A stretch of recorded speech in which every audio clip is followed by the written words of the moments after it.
mal terbesar di kota Samarinda. Terus yang kedua juga tamu-tamunya yang spesial. Dan lu juga tak lupa, tapi mau ajak Bapak Ibu pengunjung Big Mall Samarinda yang lagi menikmati waktu santai bersama keluarga bisa mampir sejenak ke booth-nya Rumah Sakit Umum Daerah Inca Abdul Muiz Samarinda. Nanti Bapak Ibu di sana bisa dapat informasi mengenai pelayanan rumah sakit kami, ada juga mengenai bantuan hidup dasar, kemudian juga ada door prize, pastinya tuh udah digantung tuh sepedanya.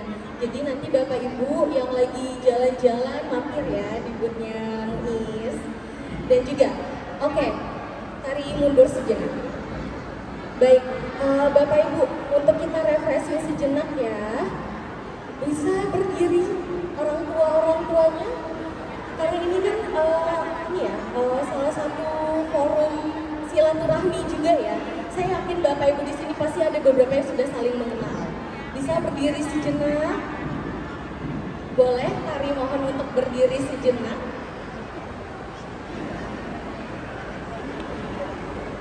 Kita berdiri sejenak. Kemudian angkat tangannya 2 ke atas. Terus lambaikan. Hadap kanan kirinya sambil senyum. Nah, senyum adalah sedekah. Baik, terima kasih tepuk tangan untuk kita semua.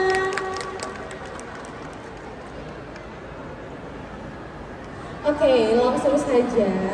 Untuk dinner hari ini kita akan kedatangan 3 narasumber yang sudah tertampang fotonya di depan. Jadi ada Dr. Julianata, ada Dr. Fitri, dan Dr. Esti. Mungkin sambil Tari panggil beliau-beliau untuk maju ke atas, bisa sambil ditampilkan CV-nya ya. Yang pertama adalah Dr. Fitri Nur Furaida, spesialis anak. Persilahkan dong, silahkan boleh naik. Kita duduk bertiga di sini. Berempat nih.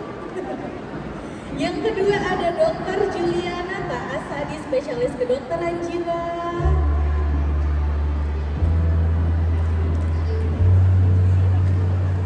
Dan yang terakhir ada Dr. Gigi Esti Dwi Nasari, spesialis kedokteran gigi anak. Ini jujur nih, pada saat kita membuat dan merencanakan program ini, kami bersilaturahmi ke UPTPL DPI, ke Forum Yayasan Pelita Bunda, ke Forkasi, dan Potats. Ini nih banyak sebenarnya yang request materinya Dr. Esti tentang spesialis gigi anak ya dok ya. Karena seperti yang kita ketahui memang gigi dan mulut pada anak berkebutuhan khusus itu prevalensi kariesnya cukup tinggi karena kurang bisanya mereka menjaga kebersihan gigi mulutnya sendiri gitu. Jadi nanti untuk Bapak Ibu silakan disimpan pertanyaannya, akan ada sesi tanya jawab di akhir pemaparan materi beliau-beliau. Oke? Baik, langsung saja kayaknya ya dok ya. Udah rame nih. Yang pertama adalah Dr. Fitri Nur Furaida, spesialis anak. Jadi Dr. Fitri ini merupakan dokter spesialis anak di rumah sakit kami, Rumah Sakit Umum Daerah Inca Abdul Muiz.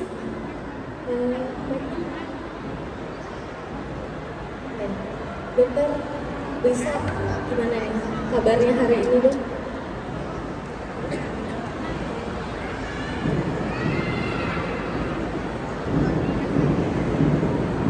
Ya. Baru kedengeran ya suaranya. Alhamdulillah baik, alhamdulillah sehat. Senang bisa berkumpul ketemu dengan teman-teman dari banyak komunitas ya yang berkumpul hari ini. Ya. Iya, gimana nih perasaannya dokter nih yang melihat teman-teman nih antusiasnya luar biasa. Ya, kita tadi bertiga baru ngobrol-ngobrol di belakang, ternyata komunitas untuk anak berkebutuhan khusus dalam hal ini autisme ya, ASD, ternyata di Samarinda cukup solid. Jadi untuk bisa bergabung datang ke sini, kemudian kita bisa sharing sama-sama.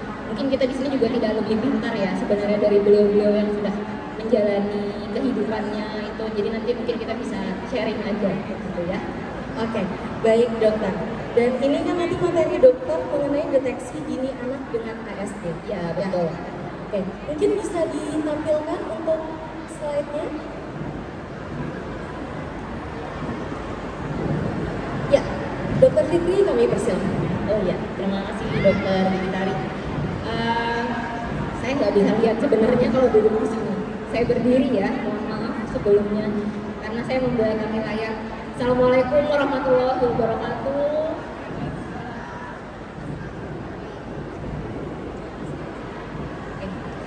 Selamat sore Bapak Ibu sekalian, ada adik-adik, ada kakak, abang, semuanya yang ada di sini.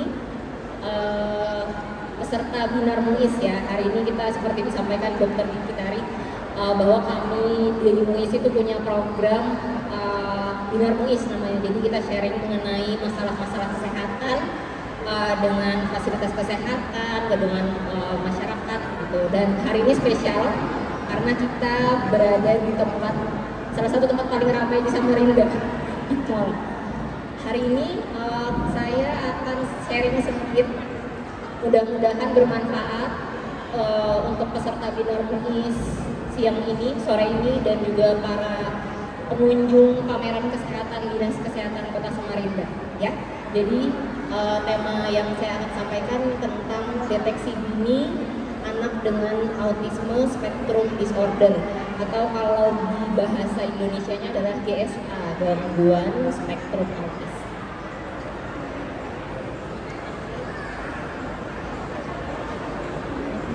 Oke, mungkin kalau kita bilang autis pasti sudah pernah dengar ya. Kita sudah pernah mendengar, pernah membaca, pernah mungkin kita punya kenalan yang ternyata memiliki anak dengan kondisi autisme. Tapi sebenarnya sejauh mana sih kita tahu apa sih autisme itu? Mungkin sebelumnya kita lihat dulu nih, ada beberapa gambar yang akan saya tunjukkan. Ini jadi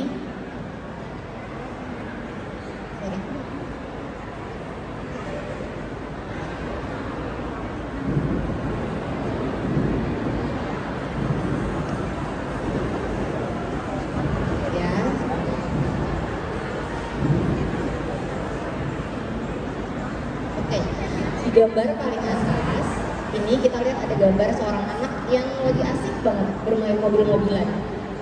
Kalau ibu-ibu yang punya anak pasti pernah ngeliat anaknya kok sukanya nyusun mobil-mobil itu, susun panjang kayak parkiran gitu, susun rapi. Kemudian ada yang berdasarkan warna, ada yang berdasarkan bentuk, kayak disusun sepanjang rumah sampai kita mau lewat aja bingung. Di beberapa waktu banyak ibu-ibu yang gelisah dengan kondisi ini karena ada anggapan bahwa ternyata menyusun mainan berderet-deret itu adalah salah satu gejala autisme. Benar nggak sih? Kemudian gambar yang berikutnya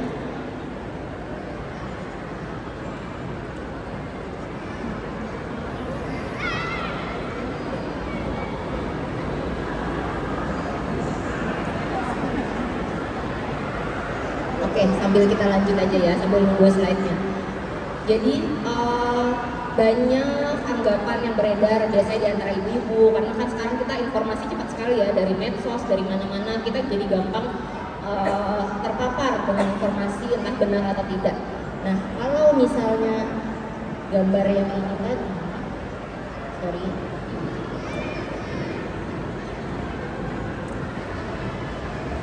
Oke, gambar yang kedua.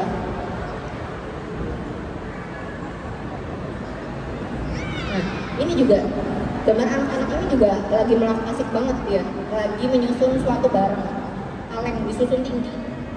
Ini kan suatu perilaku yang menyusun juga ya. Kita takut juga nggak sih itu autis? Apakah dia autis?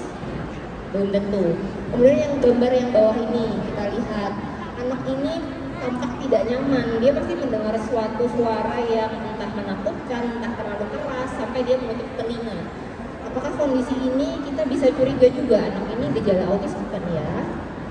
Dan yang terakhir, gambar ini kita lihat ada seorang anak yang lagi bermain sendirian asik. Gambar yang di pojokan. Padahal teman-temannya ramai tuh main di belakangnya, tapi dia asik aja main sendiri tanpa mau bergabung dengan teman-temannya yang lain. Nah, yang mana sih dari keempat gambaran ini adalah suatu kondisi autisme? Mungkin ibu-ibu yang sudah berkecimpung di dunia ASD, dunia autis mungkin tahu ya. tapi nanti kita belajar bersama. Oke, sebelum kita berbicara lebih jauh, sebenarnya apa sih autisme? Kalau zaman dulu kan autis itu anak yang diam, nggak mau gabung gitu ya. Tapi sebenarnya ada definisi resmi yang kita peroleh dari DSM-5, jadi Diagnostic and Statistical Manual of Mental Disorder. Jadi diagnosis untuk penyakit-penyakit mental atau perkembangan, bahwa autisme itu adalah suatu gangguan perkembangan otak yang menyebabkan kesulitan bagi seorang anak untuk berkomunikasi, untuk berinteraksi sosial, kemudian disertai juga ada perilaku yang sifatnya repetitif. Jadi repetitif itu artinya berulang gitu ya. Kemudian responnya dengan lingkungan itu tidak tepat. Itu yang berdasarkan buku ini nih, panduannya seluruh dokter anak, dokter jiwa, itu buku ini. Nah, kondisi ini harus muncul pada usia awal perkembangan, jadi sebelum usia 3 tahun. Begitu definisinya kalau kita mau bilang autisme. Next. Nah, sebenarnya seberapa sering ya kejadian autisme? Apakah sesering yang kita baca di media sosial di sekitar kita, seberapa banyak? Nah, kalau kita lihat dari penelitian dilakukan oleh CDC di Amerika pada tahun 2020, ternyata peningkatannya luar biasa. Jadi trennya kejadian autis itu sangat meningkat. Pada tahun 2000 didapatkan 1 anak autis dari 150 anak. Dan tahun 2020 didapatkan 1 anak autis dari 36 anak. Jadi trennya meningkat drastis. Dan ternyata pada anak laki-laki kejadiannya lebih banyak, 4:1. Dan sayangnya dari temuan ini, lebih dari 30% itu baru ketahuan di atas 6 tahun. Bayangkan, lebih dari 6 tahun umurnya baru ketahuan. Jadi sudah cukup besar ya anaknya, jadi sudah cukup tua, kasihan sebenarnya. Oke, kita lanjut. Nah, penyebabnya apa? Kok ada sih anak yang kena autis? Sampai dengan saat ini sebenarnya belum ada penyebab yang pasti. Kita belum tahu nih penyebabnya kenapa ya kok ada anak yang autis, ada yang enggak. Tapi yang bisa diteliti adalah kira-kira faktor apa sih yang menyebabkan seorang anak itu ada yang mengalami kondisi autis. Nah, penelitian terbaru tahun 2017 itu ternyata didapatkan 83% kejadian autis itu disebabkan faktor genetik. Dan lingkungan itu sebenarnya hanya 17% gitu. Jadi kalau udah bilang genetik itu pasti ibu-ibu, bapak-bapak langsung mikir, aduh diturunkan nggak ya, gimana ya, kan gen ya di dalam badan ibu bapaknya. Selanjutnya bagaimana? Ternyata ada pula yang meneliti bahwa memiliki anak dengan autisme berarti kemungkinan atau resiko anak selanjutnya mengalami kejadian yang sama itu juga cukup besar. Jadi sekitar 25 kali lipat. Gitu. Nah,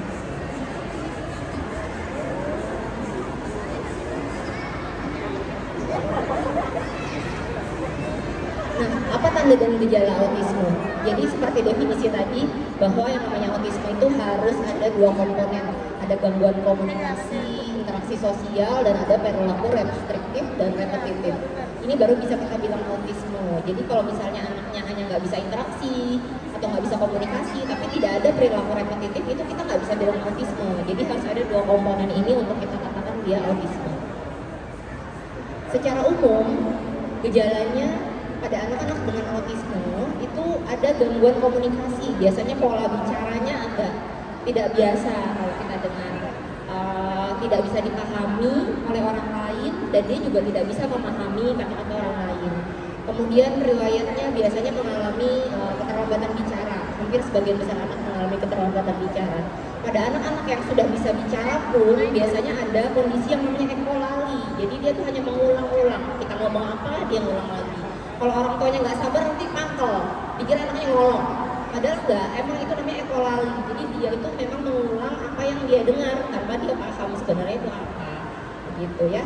Kemudian dia juga sulit untuk berbicara atau interaksi 2 arah. Itu biasanya kita temukan pada anak dengan autis. Kalau pada kondisi yang perilaku repetitif, biasanya kita ketemu anak itu punya kecenderungan untuk suka sekali atau lekat sekali dengan suatu hal. Jadi kalau kita sebutnya itu namanya preokupasi. Jadi ada anak yang suka banget sama pensil sampai dibawa kemana-mana. Lagi makan aja pensil dibawa. Ada kan bukan lagi saatnya menulis atau menggambar, tapi itu dibawa kemana-mana dan tidak mau berpisah. Kemudian dia juga memiliki kekakuan. Jadi artinya apa? Sesuatu itu harus begitu. Misalnya dia bangun pagi nih. Bangun pagi biasanya pergi sekolah kan anak-anak nih. Bangun pagi, mandi, sarapan, berangkat sekolah. Pada anak-anak autis, kalau hari libur itu jadi PR banget buat orang tuanya karena rutinitasnya berubah. Jadi dia bangun pagi, maunya dia habis sarapan, mandi, sarapan, dia berangkat sekolah. Tapi kan hari libur. Nah, kondisi-kondisi itu pada anak-anak autis mereka tidak fleksibel. Jadi dia tidak bisa menghadapi atau beradaptasi dengan perubahan itu.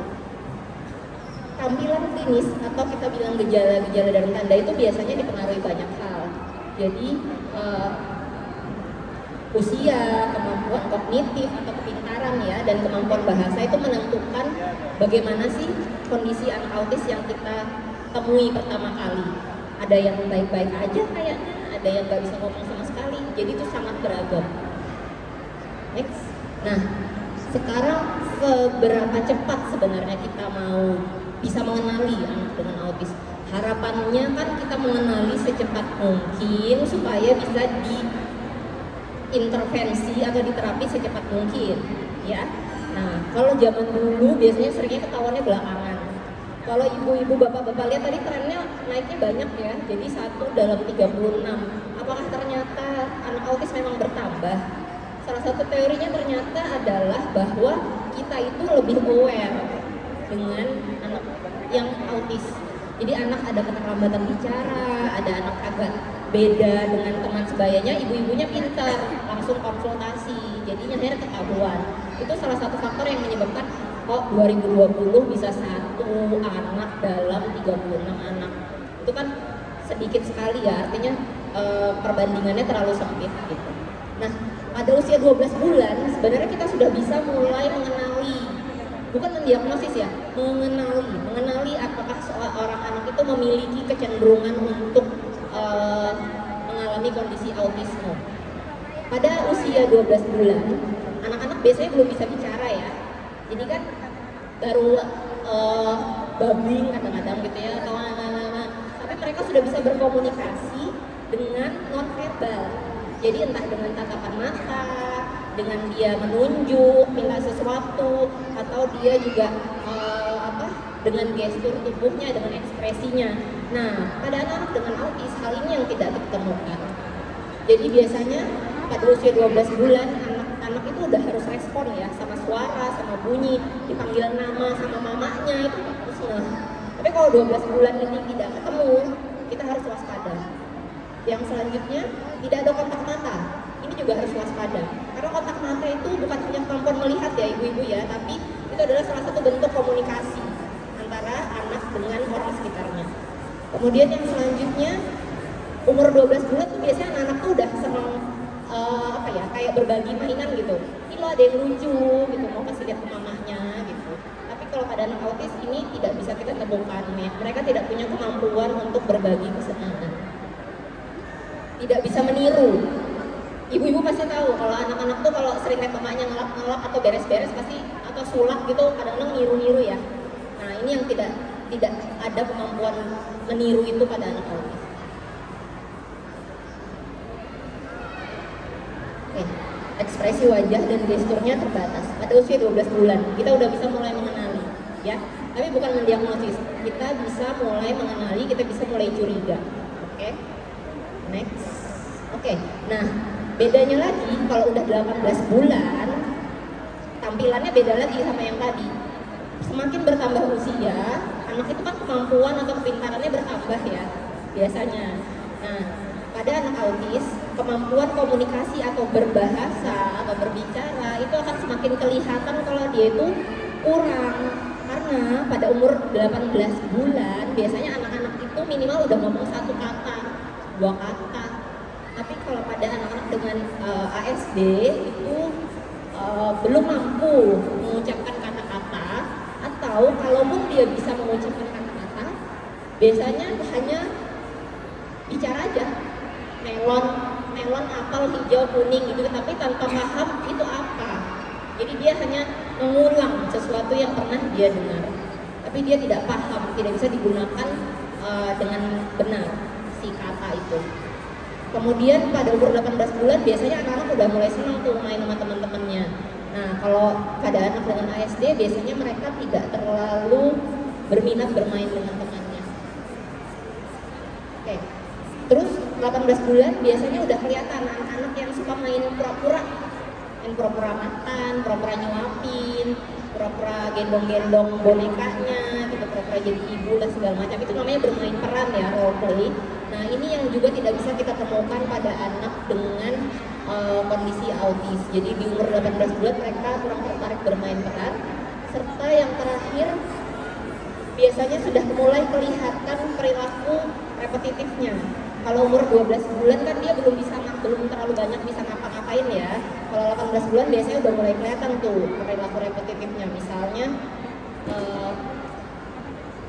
kayak tadi gambar yang pertama, menyusun mainan berderet-deret, kemudian memutar roda.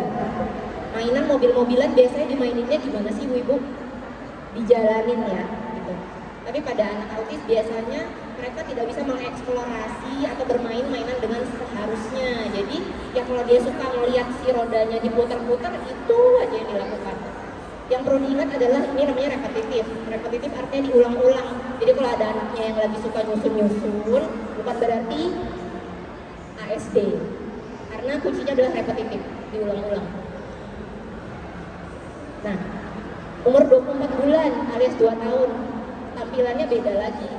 Kalau pada anak yang memang belum bisa bicara, biasanya keterlambatan bicaranya makin nyata.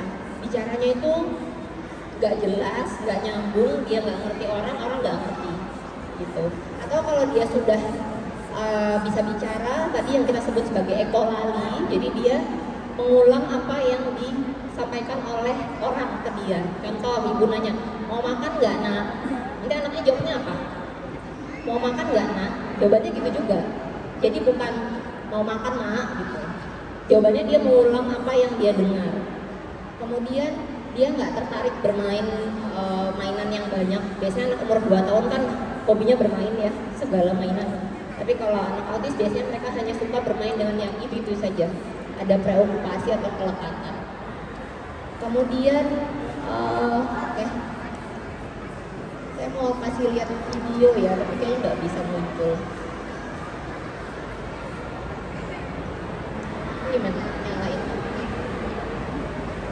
Bisa tolong di play. Ini adalah salah satu gambaran perilaku repetitif atau stereotip pada anak dengan ASD. Boleh minta tolong di play? Oke. Masih loading ya ibu-ibu ya. Jadi kalau ibu-ibu bapak-bapak mungkin sudah tahu ada yang namanya clapping atau tepuk tangan atau clapping, tangannya gini-gini, ada yang tangannya bergerak-gerak jarinya, ada yang dia body rocking, loncat-loncat. Itu adalah salah satu perilaku repetitif atau stereotip pada anak dengan autisme. Dia menggerakkan badannya, tangannya bergerak-gerak terus. That doesn't really do it justice. Stimming is short for self-stimulatory behavior, or stereotypy, or stereopathy, and everyone does it to some extent. If you ever impatiently tap your foot, or chewed on a pencil, or twirled your hair, that can be called a stimming. It's you. Ya, jadi ada clapping, dan lain-lain. Boleh kembali ke slide saya? Oke, ada juga kondisi hipo atau hipersensitif terhadap rangsangan. Jadi kalau misalnya anak-anak itu kena sesuatu yang menyakitkan, tapi dia biasa aja, itu mungkin kita bisa juga hiposensitif, ya. Atau kalau anak-anak melihat barang itu dekat banget gitu. Kan kalau barang makin dekat tuh makin kecil ya kelihatannya, tapi mereka tuh sukanya melihat benda itu dekat di depan mata. Itu biasanya namanya karena hiposensitif terhadap cahaya, biasanya atau penglihatan. Itu salah satu kecurigaan kalau anak umur 2 tahun. Saya disuruh cepat-cepat sebentar ya, saya next dulu. Ini saya skip aja, ini diagnosis, oke.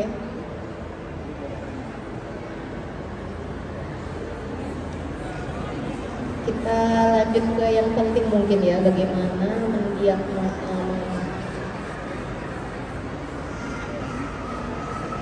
Oke, sebelumnya saat kita sudah mendiagnosis atau anak kita sudah didiagnosis ASD atau Autism Spectrum Disorder, seorang dokter itu akan menentukan derajat keparahannya. Jadi ada level 1, level 2, level 3. Ini menentukan seberapa sih support yang perlu diterima oleh anak itu. Jadi dia harus bisa bersekolah di mana, dia harus terapi seberapa sering, terapi apa yang harus dia dapat, ini ditentukan oleh derajat keparahannya.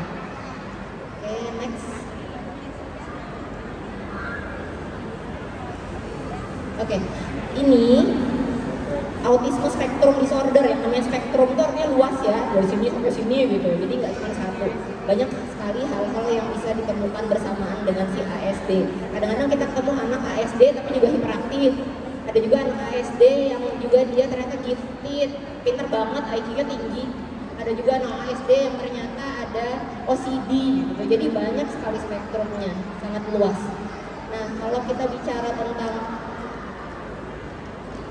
spektrum ini, ternyata 30% dari anak ASD itu ternyata punya kondisi yang IQ-nya bagus, jadi di atas rata-rata. Itu namanya high function.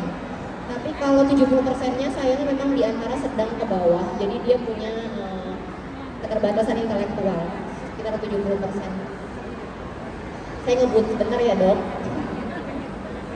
Oke, ini nanti kondisi penyerta yang juga perlu diketahui, ada gangguan tidur, gangguan pencernaan, epilepsi, kemudian tingkah, masalah kesehatan gigi nanti disampaikan oleh dokter gigi SD ya, karena itu sesuatu yang harus kita tangani. Jadi nggak cuma si autisnya aja yang diterapi, perilaku komorbidnya ini juga harus ditangani, karena komorbid kalau tidak diatasi, dia akan mengurangi kualitas hidup si anak. Oke, tata laksana saya lewatkan ya nanti oleh dokter Julia. Oke, luaran jangka panjang ditentukan oleh ada tidaknya gangguan intelektual, kemampuan bahasanya bagaimana, terus ada nggak masalah kesehatan lainnya, misalnya ada hiperaktifnya, ada gangguan cemasnya, ada OCD-nya, tentu itu akan berbeda.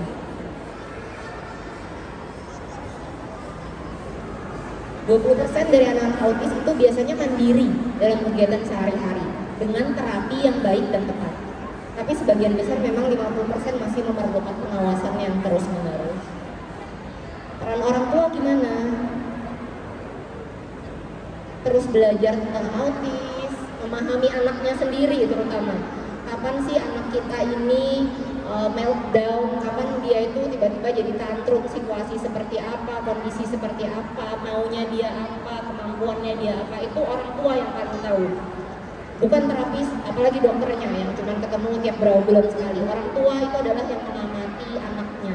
Ya, jadi sumber informasi buat dokter itu adalah pengamatan dari orang tuanya. Nah, ini yang paling penting sebenarnya ya. Rekomendasi screening, karena saya dikasih tugas bagaimana sih mendeteksi dini autis supaya jangan ketahuannya nanti udah terlambat.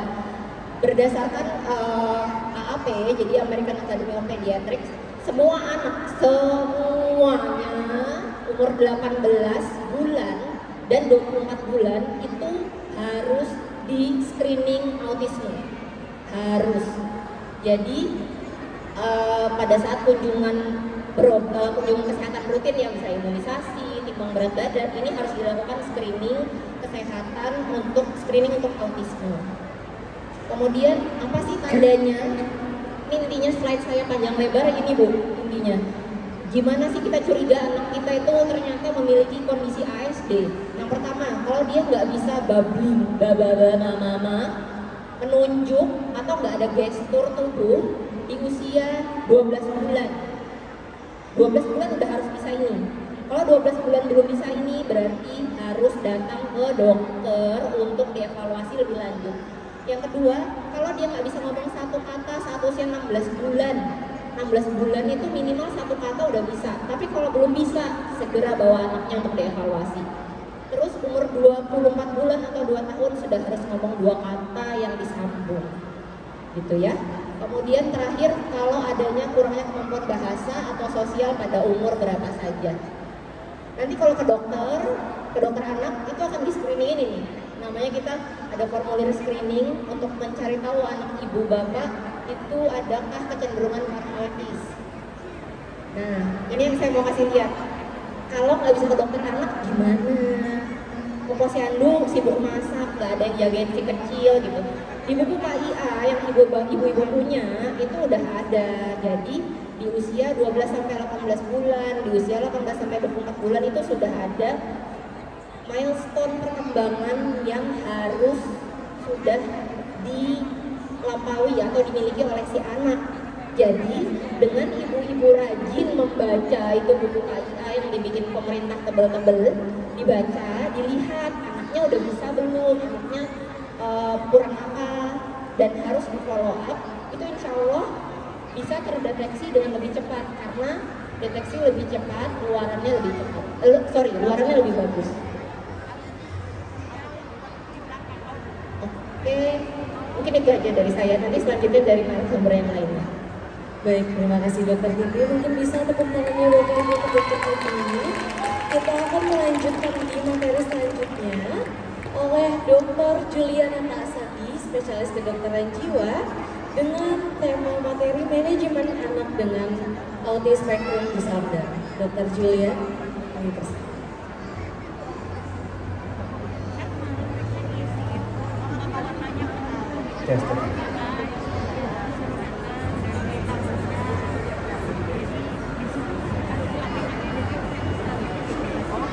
Selamat sore hadirin sekalian, Bapak Ibu, adik-adikku sekalian, Mbak-mbak, mas-mas yang tetap semangat sampai sore hari ini ya.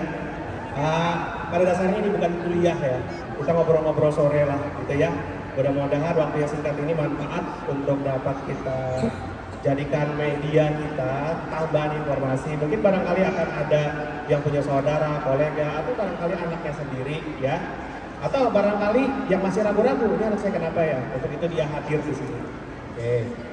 Tadi udah cukup panjang lebar ya jelasin. Saya hanya meringkas aja gitu dari apa yang sudah disampaikan. Sejarahnya autis itu bagaimana ya? Jadi tahun 1943 Dr. Leo Kanner dia menulis tentang Autistic Disturbances of Affective Contact. Tanda autis itu digambarkan seperti apa? Kesendirian, suka main sendiri, keterlambatan dalam bahasa, menghafal sesuatu tanpa berpikir. Dia hafal nama-nama barangkali, tapi nggak tahu apa yang dia sebutkan itu ya. Melakukan aktivitas spontan, terbatas dan berulang-ulang. Obsesi terhadap cemas dan takut terhadap perubahan, kontak mata yang buruk, dan menyukai gambar dan objek mati. Slide. Ya, jadi kalau didefinisikan autisme adalah gangguan perkembangan saraf dengan penyebab yang beragam, ditandai dengan kekurangan yang menetap dalam komunikasi dan interaksi sosial, serta adanya pola perilaku, minat atau aktivitas yang berulang dan kaku. Pasti udah tahu aja begini ya. Oke, slide. Gangguan ini dipertimbangkan sebagai sebuah spektrum. Jadi kalau lampu itu, Bapak Ibu pernah punya lampu di rumah ya? Yang ada aturan untuk ngatur terang sekali, lalu kemudian meredup sampai akhirnya padam ya. Jadi pancarannya memang punya pancaran yang berbeda-beda. Itu sebabnya kenapa anak autis yang satu dengan yang lain, walau sama-sama diagnosanya autis tapi berbeda dia ya. Mungkin dari tingkat impulsifnya, kemampuannya pasti berbeda karena dia sebuah spektrum ya. Mulai dari berat hingga ringan pada seorang anak yang mengalaminya ya. Slide.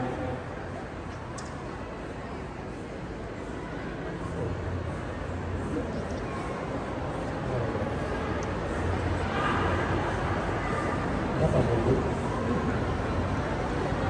Bisa dibantu barangkali lagi? Ya. Anak-anak dan remaja dengan GSA memiliki area masalah yang sama, tetapi beratnya kesulitan yang mereka hadapi serta gejala lainnya bervariasi. Ya, jadi beda memang, satu sama yang lain itu beda. Oke, slide. Pengobatan bagi anak dengan GSA menjadi sangat individual dan berbeda antara satu anak dengan anak yang lainnya. Ya, jadi saya pernah lihat dalam sebuah forum diskusi autisme gitu. Kok di dalamnya debat gitu, maksud saya itu setiap anak berbeda, ya. Dan saat ini itu ada banyak sekali bentuk-bentuk terapi pendekatan terhadap autisme. Dan itu tidak ada yang lebih unggul dari satu sama yang lainnya. Semua sama, punya efektivitas yang cukup membantu. Jadi hal-hal seperti itu jangan diperdebatkan ya Bapak Ibu ya. Mungkin ada yang ngomong ini lebih baik daripada yang itu lebih baik daripada yang ini. Tidak demikian, ya. Jadi karena beragamnya kebutuhan anak-anak dengan autisme dan banyaknya bentuk pendekatan terapi yang tersedia saat ini, maka semuanya positif untuk membantu mereka agar dapat mencapai fungsi yang sempurna, ya. Lanjut. Penyebab hingga kini masih belum diketahui secara pasti. Dulu banget awalnya diduga sebagai akibat dari ibu yang bersikap dingin secara emosional atau tidak responsif pada anaknya, tapi ternyata tidak punya bukti ilmiah, ya. Sebaliknya banyak bukti sebabnya itu adalah murni masalah gangguan saraf, biologis sebabnya, ya. Selain itu faktor genetik, imunologis, perinatal, neuroanatomi dan faktor biokimia berpengaruh terhadap kejadian spektrum autism. Jadi penyebabnya nggak satu. Saya pernah juga punya beberapa kolega ya, pasien yang saling menyalahkan. Ini pasti gara-gara waktu-waktu kecil kamu ngasuhnya nggak bener, kata mertuanya. Oh, yang menantunya sakit hati. Ini tahu nggak, ini genetik dari ibu loh ini. Dia nggak gitu ya. Penyebabnya itu memang ada faktor genetik, tapi bukan genetik yang diturunkan, tapi predisposisi genetik. Pahami itu. Ayah dan ibu dua-duanya memberikan faktor yang sama, melahirkan kondisi predisposisi genetik. Jadi bukan dari ibunya dibawa, dari neneknya enggak, dari bapaknya ibunya enggak, tapi dari keduanya. Jadi berhenti saling menyalahkan ya. Ini pasti gara-gara nikah dengan kamu nih, jangan jadi begini. Bukan. Ya. Tidak demikian ya, jadi kita harus bijaksana menyikapinya. Tidak ada hitam dan tidak ada putih. Oke ya. Ya, slide. Oke, ini sudah tadi ya. 1 dari 36 anak sekarang sudah menderita autism. Sudah mulai meningkat, bukan karena apa-apa, tapi ya ada banyak faktor juga yang menyebabkan kenapa sekarang jadi lebih banyak. Ya, slide. Akhirnya apa? Sekarang psikiater, dokter anak, ahli saraf, psikolog, terapis, dan dokter umum sekarang jauh lebih sering menemukan kasus autisme dalam praktik sehari-hari daripada dulu. Dulu jarang terdengar, karena dulu tidak aware juga kita kan dengan autisme, dianggap terlambat bicara. Oh, paling nanti juga bisa ngomong sendiri. Ini paling pola asuh. Ini paling diabaikan. Kata serius akhirnya ya. Nah ini tadi faktor risiko ya. Faktor genetik itu adalah predisposisi genetik. Kedua, infeksi selama kehamilan. Biasanya infeksi campak Jerman itu ya. Faktor usia orang tua. Ada sebuah penelitian yang mengatakan setiap penambahan 10 tahun akan ada penambahan risiko daripada autisme itu juga. Jadi kalau menikah di usia 25, 10 tahun kemudian 35, risikonya meningkat. 35, 45 meningkat lagi ya. Meningkat 10%. Oke. Ada faktor usia juga berpengaruh. Kemudian komplikasi kelahiran ya. Pada saat kelahiran itu apakah tidak steril, misalnya ada infeksi dan segala macam. Dan kemudian faktor lain. Faktor itu adalah ini yang dihadapi manusia zaman sekarang. Faktor apa? Faktor lingkungan. Kita berhadapan dengan lingkungan yang penuh dengan limbah. Di lautan itu sekarang hampir sebagian besar isinya adalah logam berat. Logam berat itu bahaya, dapat menyebabkan gangguan serius pada kondisi medis pada manusia ya. Tapi pada penderita autism itu risikonya sangat berat. Oleh sebab itu, kenapa tidak ragu saya katakan di sini, wanita hamil dan anak di bawah 5 tahun sebaiknya jangan konsumsi seafood. Saya katakan begitu. Kenapa? Logam beratnya tinggi, bukan seafoodnya ya. Bukan soal seafood, tapi lautan kita sekarang sudah ampun-ampunan, tercemar udah sama logam berat.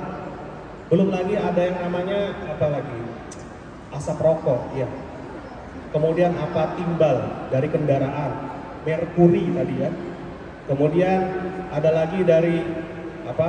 Pencemaran pestisida yang suka semprot baygon tiap malam di kamarnya, habis disemprot belum ada 5 menit anaknya masuk ke dalam. Hati-hati ya. Itu bisa menyebabkan risiko terjadinya gangguan neurologi dan perubahan perilaku, ya. Lingkungan ini yang sekarang ini udah tercemar sekali, jadi waspada. Oke? Baik. Ini screeningnya ya. Yang paling sering dilakukan adalah dengan menggunakan MChat. Kalau menurut saya itu 80% sampai 90% itu tepat sekali MChat itu, ya. Jadi tidak perlu ragu-ragu untuk men-screening anaknya yang mencurigakan, kok anak saya udah umur setahun kok nggak bisa nunjuk-nunjuk ya, dipanggil-panggil kok nggak respon ya, nggak usah ragu-ragu ya.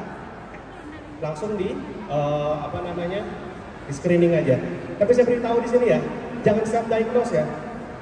Kita tidak menegakkan autisme di bawah setahun, itu nggak boleh.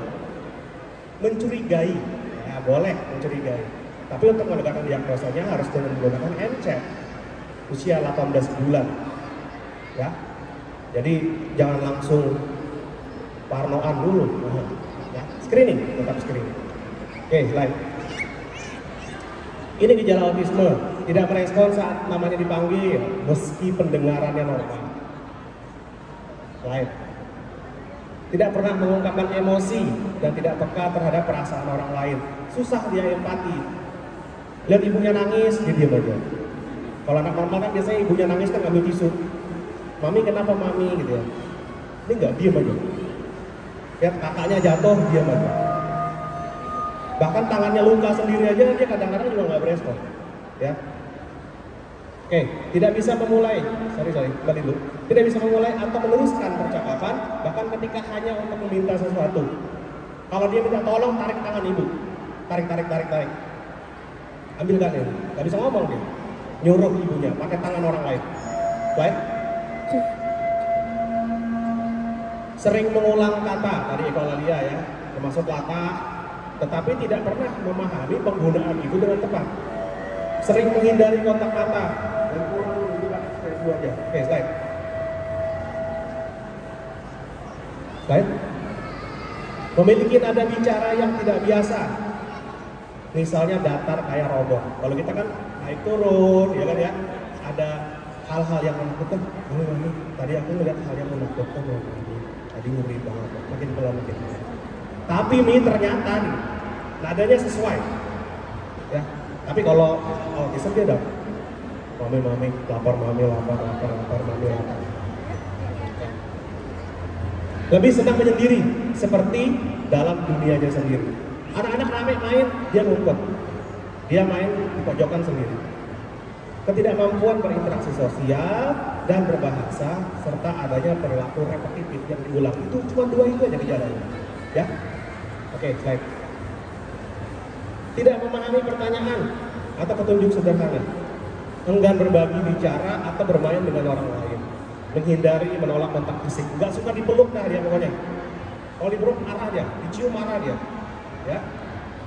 Nanti kita lihat gimana cara nanganinya ya. Oke, slide.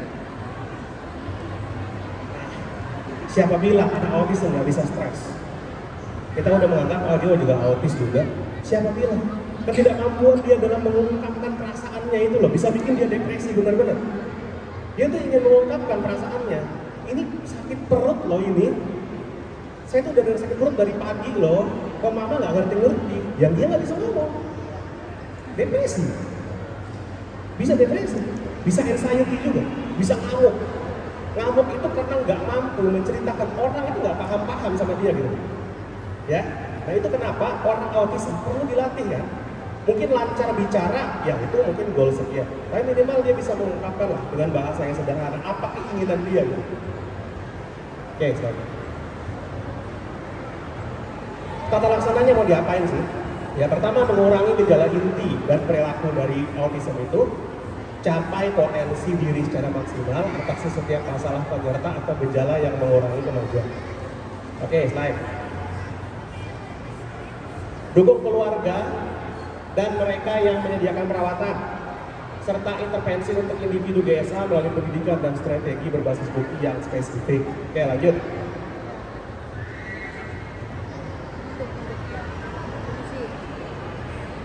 Intervensi psikososial, psikoedukasi, dan intervensi perilaku ini banyak banget. Nah itu yang saya bilang tadi. Semua terapi itu bagus, tapi jangan dipertentangkan satu sama yang lain. Nggak seperti itu ya. Oke, yang pertama ada perilaku nih, applied behavior analysis. Mungkin udah pada tahu. ngajarin hal baru pada pasien, pada penderita autism supaya dia bisa berfungsi baik.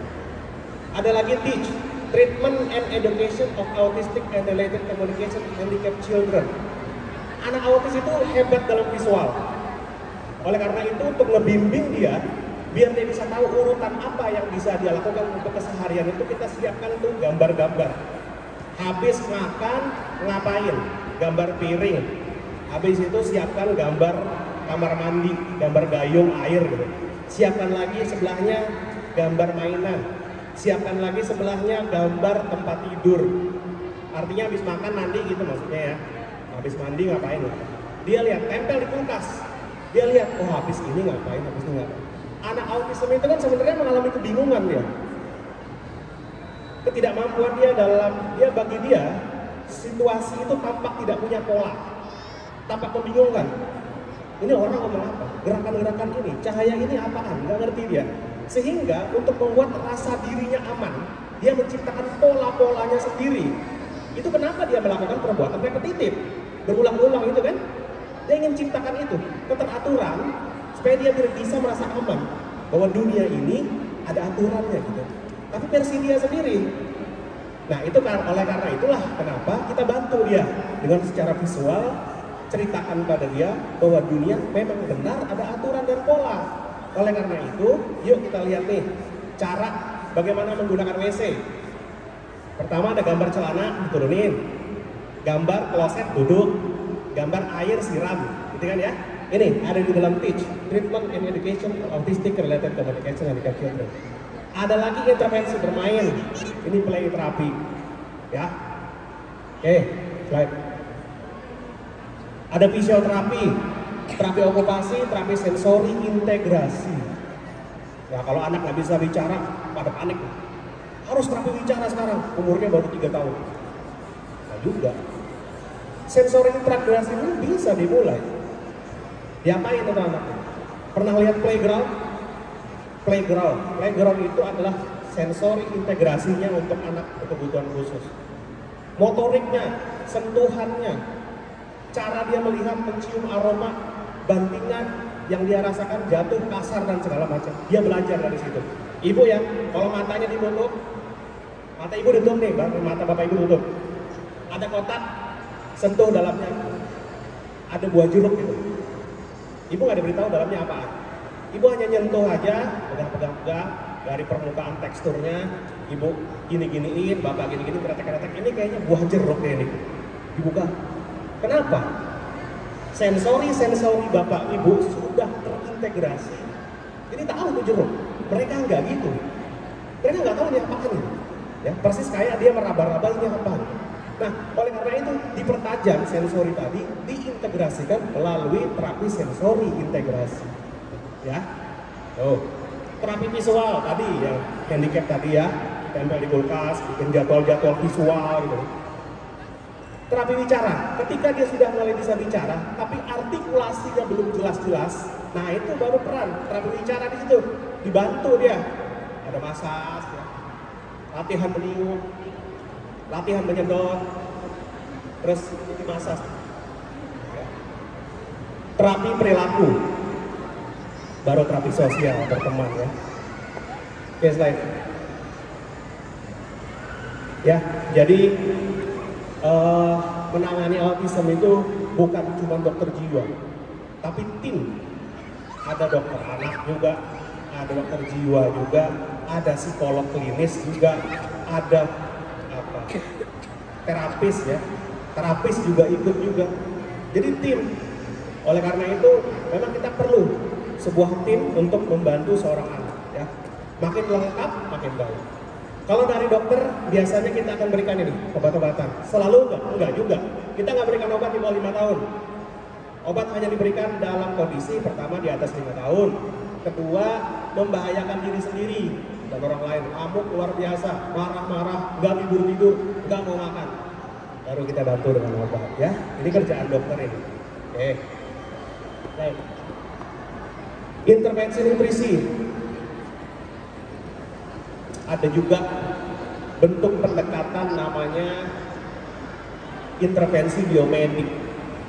Teorinya itu tentang leaky gut, usus yang bocor, kemudian makanan masuk ke dalam aliran darah, terbawa ke dalam otak, menyebabkan toksin di sana. Pernah dengar pasti ya? Yang akhirnya pengobatannya harus dengan menggunakan apa itu? Anti jamur, kemudian dengan menggunakan prebiotik. Itu pendekatan biomedik. Itu juga bagus.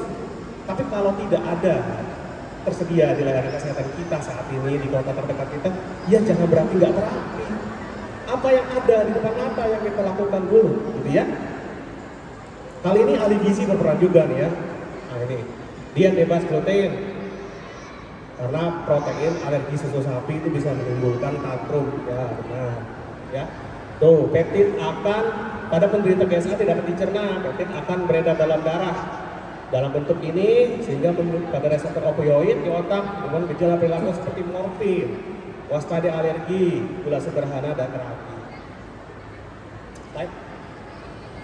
Nah, kalau kemudian intervensi bermain, terapi-terapi okupasi, terapi bicara, kemudian apa tadi itu EBA tadi itu ya, itu pendekatannya dengan psikolog klinis, pendekatannya dengan terapis ya, terapi bicara, terapis ya. Jadi kita pakai tim. Tidak bisa dilakukan oleh satu dokter yang sama semua enggak. Jadi ini satu.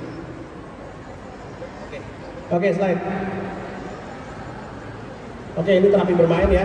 Terapi bermain itu play terapi penting sekali untuk meningkatkan kemampuan relasi anak dengan orang tua ya. Membuat mereka menjadi lebih dekat dengan orang tuanya, mengenal warna, terintegrasi otaknya dan segala macam, terstimulasi. Oke, slide. Oke, slide aja. Lagi, slide lagi. Lagi. Gimana cara mencegah autism? Memang tidak ada 100% cara yang mencegah ya. Tapi poin-poinnya perawatan kehamilan rutin, konsultasi jika minum obat, ibunya epilepsi minum obat kejang, hati-hati. Hindari alkohol, pengobatan yang baik jika mengidap penyakit autoimun, vaksin campak Jerman sebelum kehamilan, hindari paparan zat berbahaya, ASI eksklusif. Ini pesan terakhir ya, baca baik-baik. Banyak hal kebutuhan kita dapat ditunda, tapi tidak untuk anak-anak autistik. Untuk mereka kita tidak boleh menunda. Besok nama mereka adalah hari ini. Ya, saya kira begitu. Mudah-mudahan bermanfaat. Assalamualaikum warahmatullahi wabarakatuh. Chef Satu, oke. Waalaikumsalam warahmatullahi wabarakatuh. Terima kasih Dr. Julian. Mungkin kita lanjutkan langsung Dr. Esti. Sudah siap? Silakan Dok. Baik, Assalamualaikum warahmatullahi wabarakatuh. Ya, selamat sore. Semoga nggak bosan ya.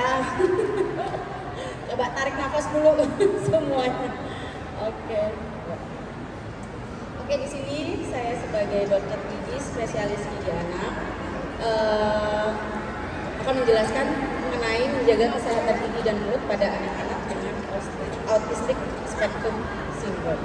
Nah, di sini apakah Bapak dan Ibu banyak membawa anak-anaknya itu dalam kondisi pergi ke dokter gigi, giginya lagi sakit? Kenapa nggak membawa ke dokter gigi pas kondisinya lagi baik-baik saja? Ya enggak? Karena paling banyak itu pasti datangnya itu, dok, maaf ini giginya sakit, minta tolong banget. Padahal sekarang antriannya udah banyak dan panjang. Yang nggak dokter tadi. Oke, kita lanjut aja ya langsung.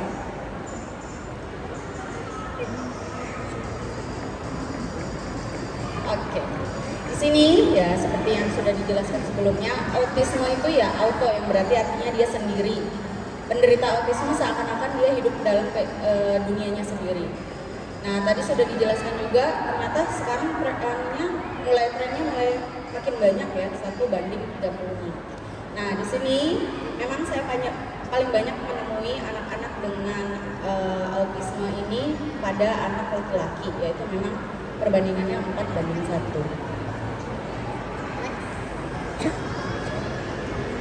Nah, ya tadi sudah dijelaskan ya, di sini ada gangguan pada komunikasi, terus interaksi sosial, habis itu gangguan pada perilaku. Nah, dan di sini persepsi sensoris, jadi anak-anak autis ini sangat sensitif. Jadi kalau misalnya datang ke dokter gigi, diajak kenalan, tangannya dijulurkan aja tuh, langsung lihat dia sekitarnya apa ini kan. Nah, terus di sini masalah kesehatan gigi dan mulut pada anak ASD ini berhubungan dengan perilakunya. Jadi misalnya dia masih jarang sikat gigi yang rutin dan bersih. Nah, akhirnya menyebabkan gangguan pada keadaan rongga mulut. Next. Nah, ya di sini ya, ini contohnya. Nih, dia nggak mau bermain sama teman seusianya atau teman-teman yang lainnya. Terus dia juga nggak mau berbicara. Tuh, kalau misalnya ke dokter gigi, udah tahu ya, orang dewasa pun kalau misalnya ke dokter gigi dengar suara yang bising aja agak takut ya, langsung cemas, apalagi dengan anak-anak yang memiliki autisme ini. Nah, apalagi dia sangat sensitif sekali dengan bunyi, terus ada angin keluar dari alat gigi itu, dia sangat sensitif tuh, langsung kadang mau kabur, buka pintu, bahkan ada yang kayak manjat dinding kayak Spiderman, itu ada juga Bunda. Ya, oke, next. Nah, jadi di sini singkat aja ya. Untuk intinya adalah kita menjaga kesehatan gigi anak kita itu paling dasar dulu, mencegah. Nah, caranya mencegah adalah di mulut itu ada gigi, lidah, gusi, bibir, dan langit-langit. Next. Nah, sama seperti anak yang biasanya pada umumnya, itu juga pada anak-anak autisme itu hanya dasar saja. Yang penting dia harus sehat, harus bersih giginya. Nah, di sini biasanya anak dengan ASD itu sangat perlu didampingi oleh orang terdekatnya, orang tua atau walinya. Misalnya nih, ya saya ada menemui beberapa yang orang tuanya diasuh oleh caregiver ya. Jadi mbaknya yang selalu nemenin untuk mandi, membersihkan. Nah, itu juga perlu kita intervensi, melatih gimana cara membersihkan gigi yang baik dan benar. Nah, di sini jadi anak dengan ASD ini sangat keterbatasan dalam motorik halus dan kasarnya. Jadi kita perlu intervensi di situ. Jadi anak dengan ASD itu perlu kegiatan rutin dan teratur. Jadi kalau misalnya memang dia tidak bisa tiba-tiba berubah. Banyak yang ke dokter gigi itu nggak bisa sembarangan langsung masuk langsung ditindak. Biasanya dengan anak autisme, kalau ke dokter gigi itu biasanya datang dengan pengenalan dulu. Satu, kenalan dengan dokternya. Dua, dengan lingkungan sekitar. Dia tuh pasti nanti akan mencerna daerah sekitarnya, lingkungannya. Oh, apa ini? Dia tidak pernah menatap-mata ya, seperti tadi dijelaskan ya. Dia selalu melihat sekelilingnya. Apa ini? Oh, ini kursi gigi. Oh, itu kaca mulut. Oh, itu kapas. Oh, itu ada alat-alat yang tajam. Dia pasti dengar. Nah, makanya kalau misalnya ada pasti anak yang dengan ASD kalau datang ke dokter gigi, kalau disuruh buka mulut, kalau misalnya saya bilang harimau, nanti di rumah itu pasti diulangin, ayo sikat gigi deh, gitu kan sama mamanya, pasti harimau, harimau, harimau, kata mamanya itu pasti diingatnya itu karena sebelumnya dia sudah pernah di sounding seperti itu. Nah, jadi makanya nanti kalau misalnya memang mau dilatih untuk sikat gigi di rumah, pembersihan gigi di rumah, itu kita bisa menggunakan dengan gambar. Jadi next boleh. Nah, jadi ayah bunda bila ingin mengajarkan secara rutin anak melakukan pembersihan di rumah, misalnya anak sudah 6 tahun ke atas ya, itu dia bisa mulai mandiri untuk memegang sikat gigi. Nah, itu bisa dengan gambar dulu. Jadi mereka itu sangat melakukan kegiatan itu yang rutin dan teratur. Jadi kita harus kasih tahu dulu, ini sikat gigi, ini pasta giginya, nanti rasanya ini. Dia kadang kalau misalnya berubah rasa, misalnya dia suka jeruk tiba-tiba habis, ibunya beliin rasa stroberi itu, anaknya kan kadang nggak mau sikat gigi, bahkan dia cuma ngambil sikat giginya aja dibersihkan. Nah, itu jadi kita boleh perlahan. Kalau misalnya memang dia sudah kebiasaan sama jeruk, bisa diganti yang lain, tapi itu perlahan. Kalau misalnya kita ganti ya rasanya, nah itu bisa dengan seperti itu. Jadi kita ngambil pasta giginya sebesar apa. Jadi untuk anak-anak boleh info ya, jadi untuk 0 sampai 3 tahun itu sebesar biji beras aja ya bunda. Kalau misalnya di sini ada yang dengar, dok fluoride itu kan berbahaya, kata siapa? Nanti saya jelaskan. Nah, terus kalau misalnya 3 sampai 6 tahun itu sebesar biji jagung. Nah, kalau anaknya sudah 6 tahun ke atas itu bisa sepanjang setengah dari panjang sikat gigi. Nah, terus nanti diajarin juga ini cara buka airnya, dibasahin dulu sikat giginya. Terus habis itu disikat ya. Nah, caranya yaitu dari bulat-bulat, dari gusi ke gigi, caranya dicungkil. Terus habis itu, nah yang sekarang, ayo siapa di sini yang suka ngambil odol sepanjang sikat gigi? Terus kalau nggak berbusa nggak puas. Nah, padahal sebenarnya batas floret yang anak untuk tertelan itu hanya setengah dari panjang sikat gigi untuk yang dewasa 6 tahun ke atas ya. Jadi kalau misalnya rekomendasi yang terbaru itu hanya meludah tapi tidak berkumur. Kenapa? Karena kita memerlukan floret itu menempel pada permukaan giginya untuk mencegah gigi berlubang. Nah, terus habis itu diajarin juga setelah sikat gigi dibersihkan pasta giginya sama sikat giginya, terus minum air putih baru. Nah, ini paling jarang karena di Indonesia itu masih wagu ya untuk menggunakan benang gigi dental floss. Padahal sebenarnya gigi itu punya sela-sela dan kita sangat perlu untuk membersihkan sela-sela gigi itu pakai benang gigi. Apalagi dengan anak yang berkebutuhan khusus itu sangat penting untuk membersihkan sampai detail ke interdental celah-celah gigi. Next. Nah, yaitu kita cari pasta gigi yang sesuai dan harus berfloret ya ibu-ibu. Jadi jangan kemakan iklan kalau ini aja pun bebas floret akan tertelan. Padahal sebenarnya floret itu penting untuk mencegah gigi berlubang. Jadi kalau anak sudah mulai tumbuh gigi itu wajib hukumnya pakai pasta gigi yang berfloret.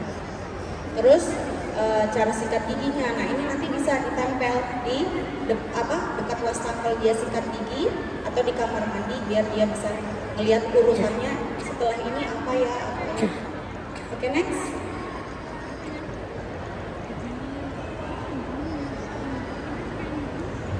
Oke. Nah, lalu untuk kunjungan ke dokter gigi, yaitu tadi saya bilang, pertama kalau misalnya memang itu kondisi emergensi, bisa kita langsung lakukan treatment.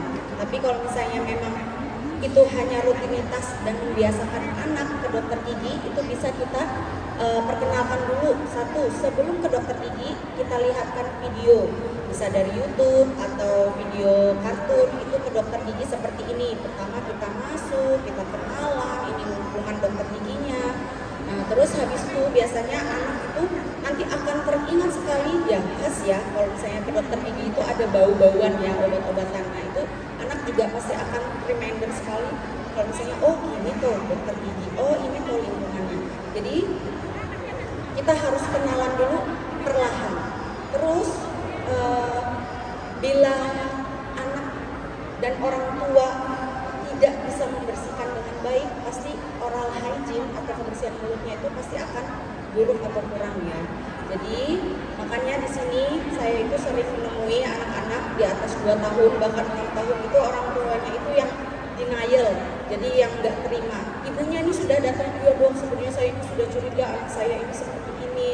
Terus kondisinya giginya sudah banyak yang rusak, tapi bapaknya bilang alah udah nggak usah masuk gigi susu juga. Padahal sebenarnya anak sedang tumbuh kembang ya ayah bunda. Kalau misalnya nggak sampai dia bisa makan yang enak, kira-kira anak bisa tumbuh dan kembang dengan baik kan? Jadi makanya pentingnya gigi jangan sampai bolong. Nah terus ya karena misalnya orang tuanya nggak mau repot, akhirnya yaudah permen-permen nih supaya diam. Padahal itu sebenarnya banyak gulanya, akhirnya menimbulkan banyak variasi ya. Oke, next.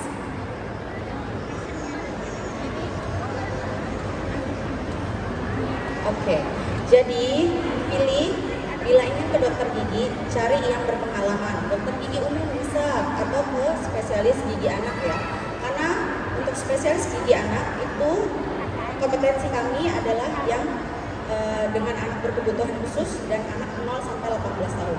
Jadi walaupun anak itu dengan ASD, Down syndrome, ADHD, walaupun dia usianya sampai 45, itu termasuk pada kami spesialis gigi anak ya. Jadi kalau misalnya ada saya didatengin anak dengan Down syndrome umurnya 45 tahun, bau mulut, itu masih ditemenin sama ibunya yang sudah tua, minta tolong dong apakah bisa dibersihkan? Ya, itu memang benar. Jadi datangnya ke spesialis gigi anak ya. Terus diinfokan kalau misalnya ke ke dokter gigi itu pasti nanti ada cahaya, ada bau luar, terus ada bunyi, getaran. Nah akhirnya nanti kita bisa ngasih tahu dulu TSD, jadi tell show do. Jadi kasih tahu ini apa namanya, kaca mulut ya, ini kapas, terus nanti disentuhinnya seperti ini ya. Jadi kita pelan-pelan. Kalaupun dia menolak, itu pasti ya kita perlahan untuk memperkenalkan lingkungan sekitar dokter gigi. Terus kalau misalnya anak sudah bisa menerima, itu jangan lupa dikasih pujian. Ore, adik pinter ya, nanti next kita pertemuan lagi. Nah, terus kalau bisa pertemuan ke dokter gigi itu di pagi hari, sehingga anak itu dia merasa nyaman, dia segar, dia sudah sarapan, dia tidak cranky istilahnya. Terus kalau misalnya mau bawa ke dokter gigi itu bisa bawa mainan kesayangannya. Misalnya ada beberapa pasien saya itu bawa bantal kecil atau squishy atau selimut karena dia suka megangin ujung-ujung selimutnya, itu sebagai penenangnya dia. Next. Ya, jadi seperti saya bilang, autism itu bukan penyakit ya, tapi dia itu ada kelainan dari neurologi.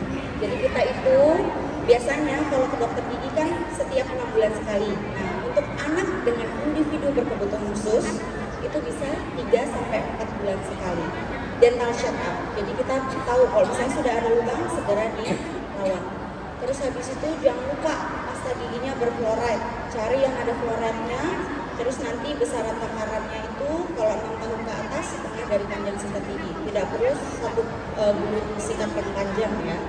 Terus habis itu jangan lupa kalau misalnya mau ngasih reward itu tidak harus permen, tidak harus es krim, bisa ganti dengan buah-buahan. Kita jadi bikin sekarang yang real food ya. Terus juga boleh, saya tidak pernah larang kalau misalnya anak mau makan manis atau lengket, tapi setelah makan itu boleh juga disonding sama anak. Ayo setelah makan coklat nanti kita sikat gigi. Jadi anak teringat di situ. Next.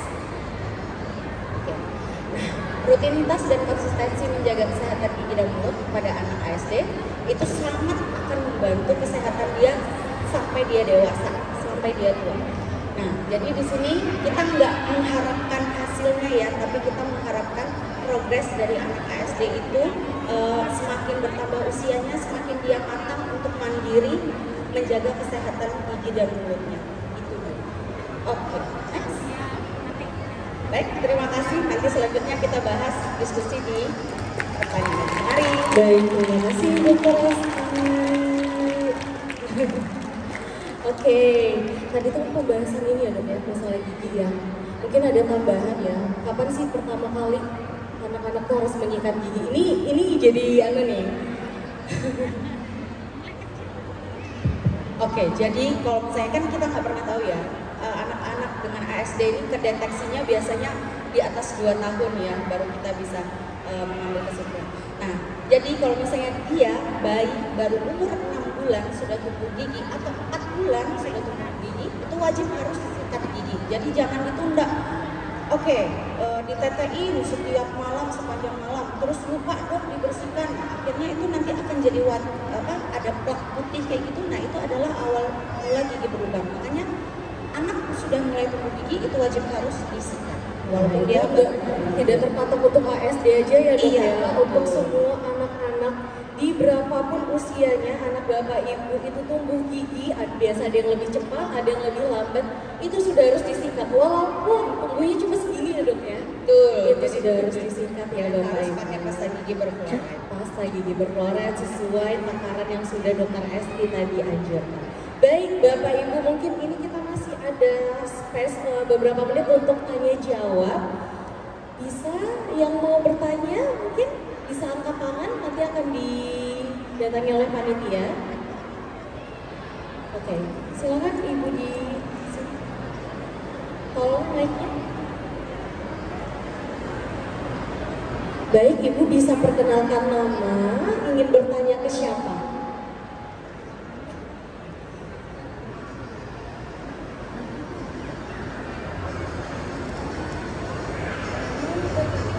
Assalamualaikum warahmatullahi wabarakatuh. Saya tadi lupa ini dokter yang mengatakan jenis autis. Ada tingkatan, kayaknya ibu, ya, ada tingkatan level 1, level 2, dan level 3. Kalau boleh tahu, ibu minta penjelasannya dari level 1, 2, 3 itu seperti apa? Oke, mungkin cuma itu yang bisa saya tahu.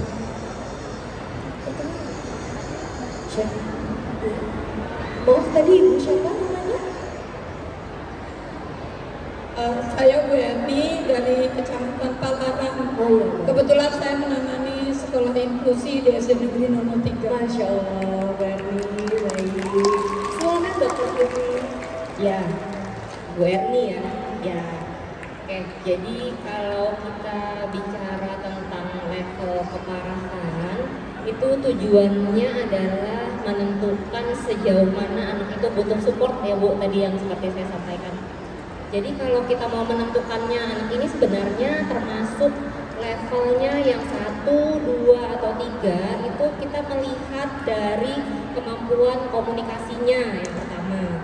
Jadi kemampuan komunikasinya dan interaksi sosialnya. Kalau level 1 biasanya dia masih bisa interaksi minimal, tapi masih harus didampingi. Kemudian level 2 biasanya dia sudah semakin tidak nyaman dengan berinteraksi dengan orang lain, dan itu harus terus-menerus didampingi. Level ketiga itu sudah sangat menghindari, dia tidak mau udah kalau berinteraksi dengan orang, begitu.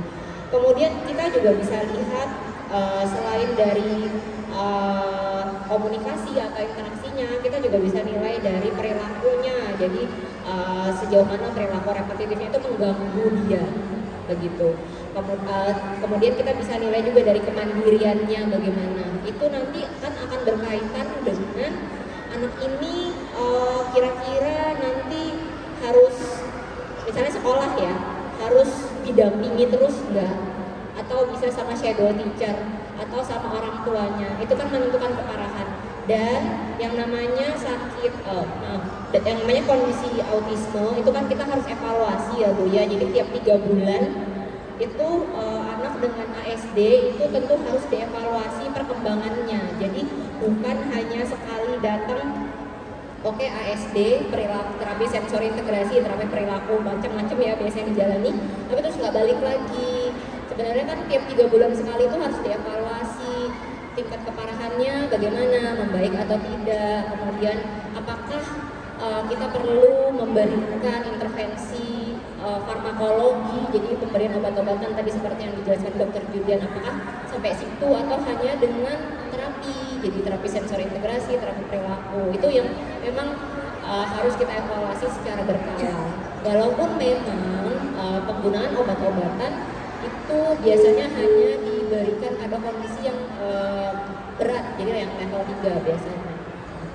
Kalaupun kita berikan obat-obatan, tadi seperti yang dijelaskan Dr. Julian bahwa kita mungkin menargetkan apa nih kondisi komorbidnya. Misalnya dia ternyata ada kondisi hiperaktif, jadi kita mengobati itu hiperaktifnya, obatnya pun untuk hiperaktifnya. Kalau ada gangguan cemas atau depresi, tadi kalau dari disampaikan Dr. Julian ya itu yang diobatinya. Karena untuk ASD sendiri sebenarnya tidak ada obatnya. Obatnya itu adalah terapi, begitu ya. Mudah-mudahan menjawab ya Bu ya.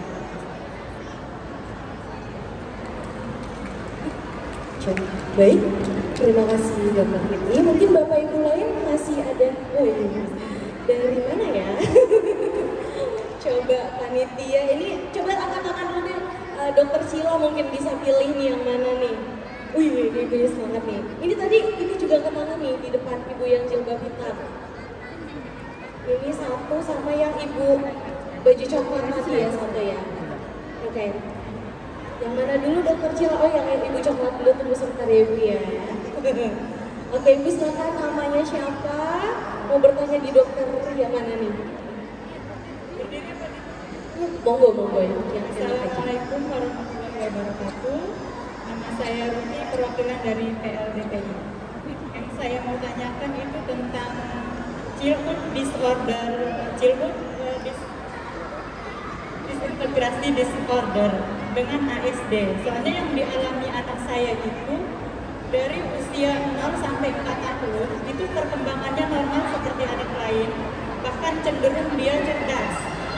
Nah, tapi setelah umur 4 tahun, kecerdasannya itu menurun. Jadi yang pertama kali saya lihat itu dia babbling. Padahal dia komunikasi dua arahnya juga sudah bagus. Tapi tiba-tiba babbling sama flapping. Jadi itu penyebabnya tuh apa gitu. Jadi seolah-olah tuh kayak ada virus atau apa yang merampas anak saya gitu. Baik. Gitu. Terima kasih Ibu. Ini siapa yang mau jawab? Dr. Julian atau Dr. Fitri? Oke, Dr. Julian.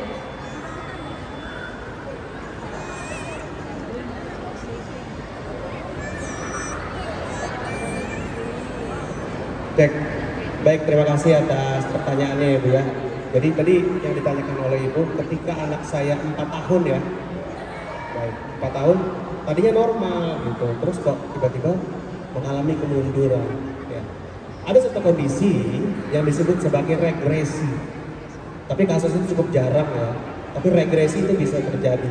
Biasanya sih rentang usianya biasanya sih di 2 tahun.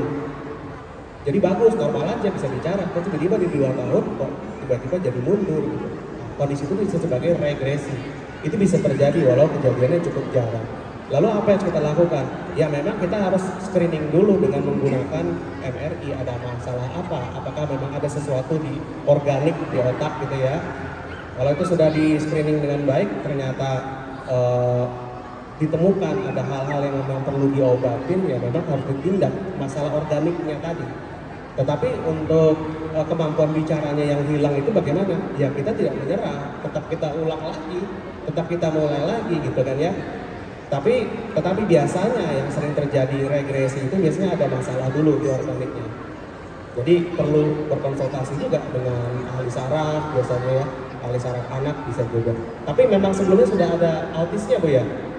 Belum ya, sampai 4 tahun itu ya baru ada autis. Iya. Kalau di kedokteran jiwa bisa jadi ini suatu masalah gangguan mental organik istilahnya. Makanya kita harus cari tahu sebabnya apa. Karena yang namanya autisme itu enggak tiba-tiba muncul gitu saja. Kan mulai kelihatan di usia 6 bulan. Tapi bisa juga regresi tadi, normal dulu, tahu-tahu mundur. Bisa juga kondisi seperti itu. Ya, ini ranahnya nggak cuma di kedokteran jiwa, tapi di pediatri, dokter anak pun juga barangkali sering menghadapi hal begini ya. Ada tambahan dari dokter Fitri? Ya, tapi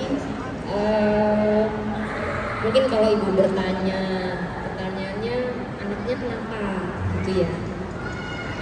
Tadi sebenarnya seperti yang disampaikan oleh dokter Glenn bahwa ada namanya kondisi regresi perkembangan. Regresi perkembangan itu sendiri sebenarnya memang ada kita temukan pada salah satu kondisi spektrum ASD itu juga kita temukan. Jadi anak-anak ASD itu tidak melulu dia terlambat bicara. Ada yang sudah bisa ngomong, kemudian tiba-tiba hilang kemampuannya. Itu ada, itu memang ada. Tapi memang pada kondisi demikian, apalagi usianya sudah 4 tahun ya Bu ya, baru mulai pertama kali ya terjadi. Itu kita perlu mencari tahu ada kelainan organik gitu. Walaupun memang pada prinsipnya kondisi ASD pun kalau kita lakukan MRI memang biasanya kita ada temukan hipofungsi. Jadi ada gangguan fungsi otaknya di bagian-bagian tertentu itu koneksi antar bagian otak tuh tidak terlalu baik begitu. Itu yang menyebabkan munculnya gangguan sensori, gangguan motoriknya. Nah, kalau untuk kasus anak ibu karena usianya mungkin baru ketahuan 4 tahun ya mungkin ada yang harus dicari tahu lebih lanjut nih. Kecuali memang sebelumnya sudah ada gejala mungkin yang kita tidak notice, hal-hal kecil misalnya ada perilaku repetitif yang kita nggak ngeh, kadang-kadang anak-anak itu biasa aja, entah dia melihat sudut mata atau dia punya rutinitas yang dia harus lakukan. Karena kalau clapping dan clapping itu kan kelihatan ya, kelihatan banget. Tapi kan kita kadang miss-nya sebenarnya mulai umur berapa sih? Karena regresi pada ASD itu kadang-kadang bisa kita temukan 2 tahun. 2 tahun ke atas itu, 2 tahun ke atas sampai 3 tahun tuh bisa kita temukan regresi pada anak ASD. Jadi apakah itu kondisi ASD ataukah memang ada kondisi lain yang menyebabkan atau gangguan organik, yaitu harus pemeriksaan lebih lanjut. Prinsipnya neurodevelopmental disease atau penyakit gangguan perkembangan saraf itu selalu akan berkaitan dengan terapi. Jadi kadang-kadang kita nggak perlu pusing dengan apa sih penyebabnya, diagnosisnya apa gitu. Tapi yang kita perlu pikirkan adalah bagaimana memperbaiki kondisinya saat ini.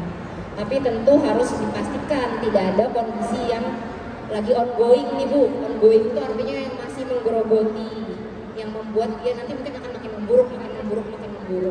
Tapi kalau memang suatu kondisinya memang sudah tidak ada progres lagi, memang hilang begitu, jadi ya terapinya ya sama seperti ASD tadi, terapi perilaku, terapi sensor integrasi, kemudian terapi bicara, ya.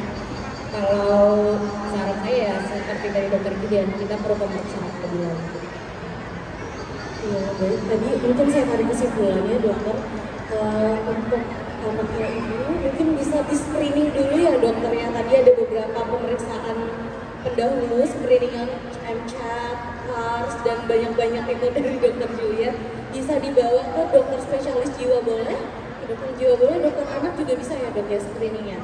Jadi bisa dua-dua. Nah kalau mau ketemu dokter Julian sama dokter Fitri bisa ke Muis ya Bu ya. Promosi dikit ya. Oke, mungkin karena sesi kita sudah habis, Tari mohon maaf Bapak Ibu, untuk sesi kita hari ini dibatasi. Kalau misalnya ada pertanyaan yang masih mengganjal dan ingin ditanyakan ke spesialis kita, monggo ke dokter ke Rumah Sakit Umum Daerah Inca Abdul Muiz Samarinda.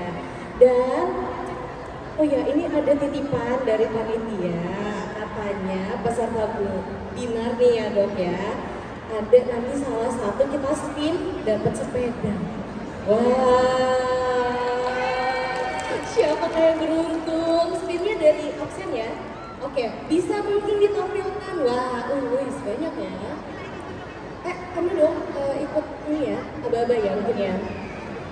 5, 4, 3, 2, 1, spin. Waduh, siapa nih yang dapat sepeda di pulang-pulang Big Mall nih? Ini siapa ini? Nah, siapa nomor 145? Bisa dilihat di absen? Oh, nggak ada. Oke, kita spin lagi. Oke, spin kembali. Ya.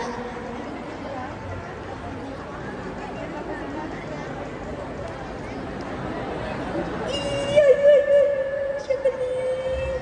Nomor 15. Siapa namanya? Bisa diserahkan ke saya mungkin? Siapa namanya? Kita cross check dulu ya di absen ya. Atas nama Nabila Absari. Wah. Ayo ini mau. Oh, oke, untukannya nanti di booknya Muiz ya Mbak ya. Tagihnya di sana ya, jangan di saya. Saya nggak bawa sepeda nih, lantas umum. Kita gampang nggak nih dok ya? Baik, sudah diundi, udah dapat hadiah juga. Mungkin closing statement dari Tari adalah salah satu latar belakang dari kami PKRS mengadakan Binar Muiz dengan tema ini adalah kami ingin ada keseimbangan antara pendidikan inklusi dengan layanan kesehatan inklusi. Di sini ada Ibu Dr. Sri Pujastuti mungkin ya dok ya. Kita berharap kedepannya Samarinda memiliki pusat layanan kesehatan inklusi seperti kota tetangga kita punya puskesmas khusus ABK. Kenapa tidak di Samarinda kita punya juga ya dok ya. Baik, terima kasih Bapak Ibu atas kehadirannya, atas antusiasmenya, dan juga selamat kepada para pemenang baik yang mendapatkan souvenir maupun yang dapat sepeda pulang-pulang Big Mall ya. Ini langsung kayu nih, langsung goes. Oke, Tari pamit undur diri. Terima kasih sekali lagi atas partisipasinya. Kurang lebihnya kami mohon maaf. Assalamualaikum warahmatullahi wabarakatuh. Selamat sore dan sampai jumpa di Binar episode selanjutnya.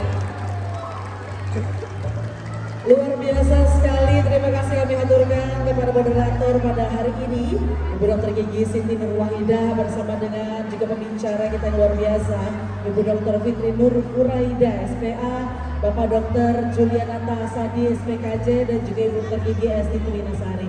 Buat dokumentasi kita foto bareng lagi. lagi boleh ya berdiri di sebelah sini.